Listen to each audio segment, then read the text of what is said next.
Hi കൂട്ടുകാരെ, എല്ലാവർക്കും വീണ്ടും ഫുഡീസ് കിച്ചണിലേക്ക് സ്വാഗതം കേട്ടോ. ഇന്ന് നമുക്ക് ദോശയ്ക്കും ഇഡ്ലിക്കൊക്കെ പറ്റിയ ഒരു അടിപൊളി ചട്നിയുടെ റെസിപ്പിയുമായിട്ടാണ് വന്നിരിക്കുന്നത്. നമുക്ക് പുതിനയിലുണ്ടെങ്കിൽ നമുക്ക് ടേസ്റ്റി ആയിട്ടൊരു റെസ്റ്റോറൻറ്റ് സ്റ്റൈലിൽ ഒരു ചട്നി ഉണ്ടാക്കി നോക്കാം. അതെങ്ങനെ ഉണ്ടാക്കാമെന്ന് നോക്കിയാലോ. അതിനുവേണ്ടി കഴുകി വൃത്തിയാക്കി വെച്ചിരിക്കുന്ന പുതിനയില എടുക്കണം കേട്ടോ. പുതിനയില എത്ര വേണമെങ്കിലും നമുക്ക് എടുക്കാം. എന്നിട്ട് അത് ഒരു ഫ്രൈയിങ് പാനിലേക്ക് ഇട്ട് കൊടുക്കാം.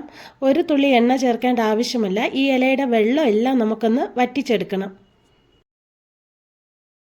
ദാ ഇപ്പോൾ അതിൻ്റെ വെള്ളം എല്ലാം വറ്റിയിട്ട് നമുക്കിതാ ഇത്ര മാത്രമേ കിട്ടിയിട്ടുള്ളൂ. ഇനി നമുക്ക് അതേ പാനിൽ കുറച്ച് എണ്ണ ഒഴിച്ചു കൊടുക്കാം. അതിലേക്ക് കുറച്ച് വെളുത്തുള്ളി ഇട്ട് കൊടുക്കാം. വെളുത്തുള്ളിയുടെ ഫ്ലേവർ ഇഷ്ടപ്പെടുന്നവരാണെങ്കിൽ കൂടുതൽ ചേർക്കാവുന്നതാണ്. ഒരു സ്പൂണ് ജീരകം ചേർത്ത് കൊടുക്കാം. അതിലേക്ക് ഒരു സ്പൂണ് കൊത്തമല്ലി നമുക്ക് ഇട്ട് കൊടുക്കാം. പിന്നെ എരിവിനനുസരിച്ചിട്ടുള്ള പച്ചമുളകാണ്, അതും കൂടി ഇട്ടിട്ട് നമുക്കൊന്ന് ഫ്രൈ ചെയ്തെടുക്കാം. ഈ സമയത്ത് ലോ ടു മീഡിയം ഫ്ലെയിം ആയിരിക്കണം. ഇനി നമുക്ക് അതിലേക്ക് എത്രയാണോ ടൊമാറ്റോ വേണ്ടത് അതുകൂടി മുറിച്ച് നമുക്ക് ഇട്ട് കൊടുക്കാവുന്നതാണ്. അതിലേക്ക് കുറച്ച് ഉപ്പ് കൂടി ചേർത്ത് കൊടുത്തതിന് ശേഷം നന്നായിട്ടൊന്ന് വാട്ടിയെടുക്കാം. ഈ സമയം നമുക്കൊരു മൂടി വെച്ച് അടച്ചു കൊടുക്കാവുന്നതാണ്. അതിൻ്റെ വെള്ളമെല്ലാം വറ്റി കിട്ടും. പോരാ തന്നെ നമുക്ക് ടൊമാറ്റോ കൂടി ഒന്ന് നന്നായിട്ട് വെന്ത് കിട്ടും.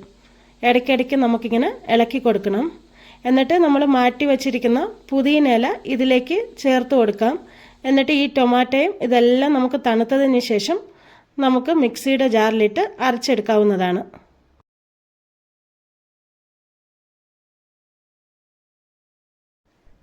ഇവിടെ നമ്മുടെ ടൊമാറ്റോ എല്ലാം തണുത്തിട്ടുണ്ട്. ഇനി നമുക്കൊരു മിക്സിയുടെ ജാറിലേക്ക് ആക്കി കൊടുക്കാം. എന്നിട്ട് ഒരു തുള്ളി വെള്ളം കൂടി ഒഴിക്കേണ്ട ആവശ്യമില്ല. ആവശ്യത്തിനുള്ള ഉപ്പ് ഇട്ടിട്ട് നമുക്കൊന്ന് അരച്ചെടുത്തുകൊണ്ട് വരാവുന്നതാണ്. ദാ ഫൈനലി അരച്ചെടുത്ത് വന്നിട്ടുണ്ട്. ഇനി അതിലേക്ക് നമുക്ക് കടുക് താളിക്കാം. ആവശ്യത്തിന് എണ്ണ ഒഴിച്ചെടുക്കുക, കടുകിട്ട് കൊടുക്കുക, വറ്റൽമുളക് ഇടുക. പിന്നെ നമുക്ക് പതുപോലെ കറിവേപ്പില കൂടി ഇട്ട് കൊടുത്ത് അതിലേക്ക് ഒഴിച്ചു കൊടുക്കുക. അങ്ങനെ നമ്മുടെ സ്വാദിഷ്ടമായ പുതിന ചട്നി റെഡി ആയിട്ടുണ്ട്. വീഡിയോ എല്ലാവർക്കും ഇഷ്ടപ്പെട്ടെന്ന് വിചാരിക്കുന്നുണ്ട്. അപ്പോൾ പുതിയ വീഡിയോയുമായി കാണാം. ബൈ.